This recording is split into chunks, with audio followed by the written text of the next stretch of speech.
Hello my friends, so today we're going to do things a bit differently. I saw this really cool table that Trueform Concrete makes, but it's $6,000 and I don't have that kind of money to spend on a table. So today we're going to build this $6,000 table for less than 400 bucks, or hopefully less than 400 bucks. And along the way, not only am I going to show you how to do it yourself with minimal tools and no fancy workshop, I mean I literally did half this project in my kitchen, but I'm also going to show you why they are able to charge such an absurd price for a table.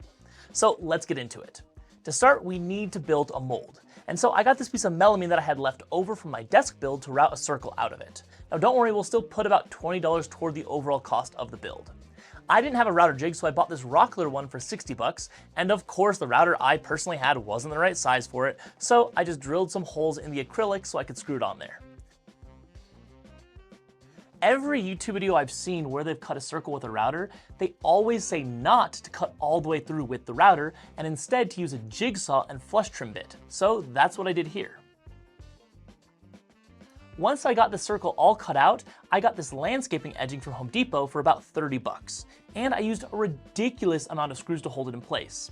While I was building this, I had the idea to make the table have recessed undermount lighting to it. So I bought 15 bucks of this red piping and cut it to length.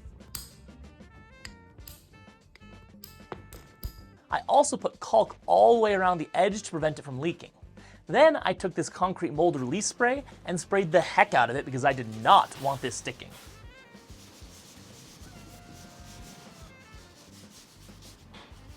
I then took this concrete countertop mix, which is about $25 for an 80-pound bag, and mixed it up.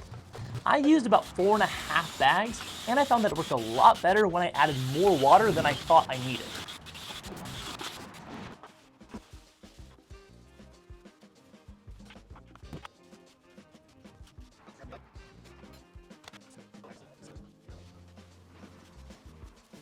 This is my first time really doing something like this, and I had no idea if it would be strong enough on its own, so I put some metal wire down to act as rebar.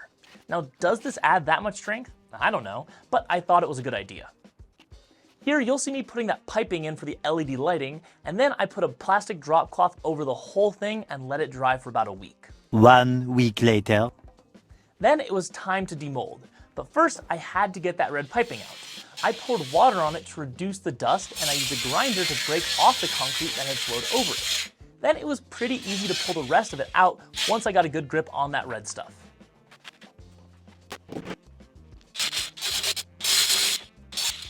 Now that it's out, I unscrewed the mold and pulled it off.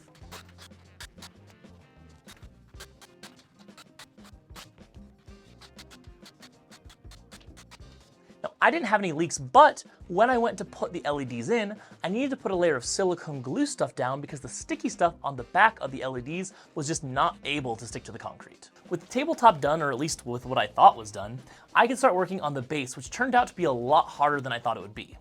I used dimensional lumber because I knew I was going to paint it to make it look like the metal of the original table. But the hardest thing about making these table legs is they are not straight up and down, and are instead a slight angle, about 5 degrees off of 90, which wouldn't have been a problem if I had a nice miter saw or a table saw that could cut all the way through a 3.5 piece of wood by itself. But my saw wasn't quite long enough to cut all the way through.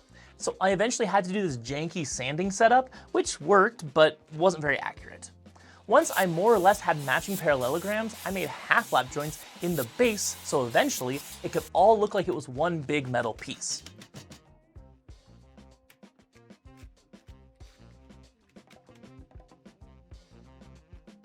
Then, because I'm not a real woodworker and I wanted to make sure it was strong, I just used lag screws and wood glue to attach the legs to the base.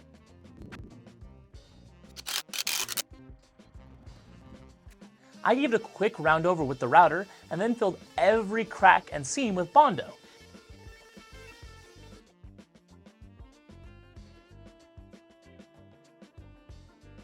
And after sanding that flush, I put several coats of primer that was supposed to have this filler in it to hopefully make the wood grain less noticeable.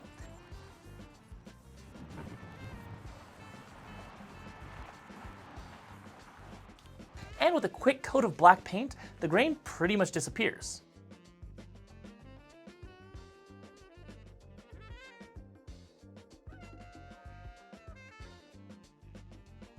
I also cut some felt pads off to go on the base to make it easier to slide around and not scratch up the floor. and then we put the base on the top. Now, I don't have a video of this because we did it at like 2 in the morning, but I wish I did because it took 6 guys to pick up and flip over this 400-pound tabletop. And once it was on top, the top wasn't going anywhere because of how heavy it was. So it's not even attached to the base with any screws. But anyway, I put a flood coat of concrete on it to fill any little voids, and then a concrete sealer on top of that. But before I show you the final beauty shots, how does Trueform Concrete sell their table for so much while it doesn't cost me that much to build it? Well, it boils down to 3 reasons. First, their process is in a bigger warehouse where they're able to get much more perfect results than I did. The finish on mine isn't bad, but it's definitely not perfect. The second reason is shipping with tables that weigh as much as these tables do. The shipping and delivery cost on one of these tables is going to be really high. And lastly, I spent a lot of time on this table, and between them paying their craftsmen and welders fair wages for the hours they spend on the project and the amount of time one table takes to cure, it makes sense that the time element adds a major cost.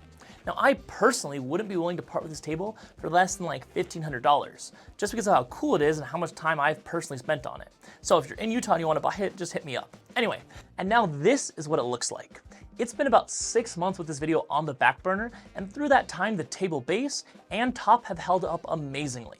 So I feel pretty happy with this project. If you want to see more videos like this one, the best way to let me know is by clicking that subscribe button. And if there's something in particular you'd like to see me build, feel free to put it in the comments below. Thank you guys so much for watching, and I'll see you guys next time.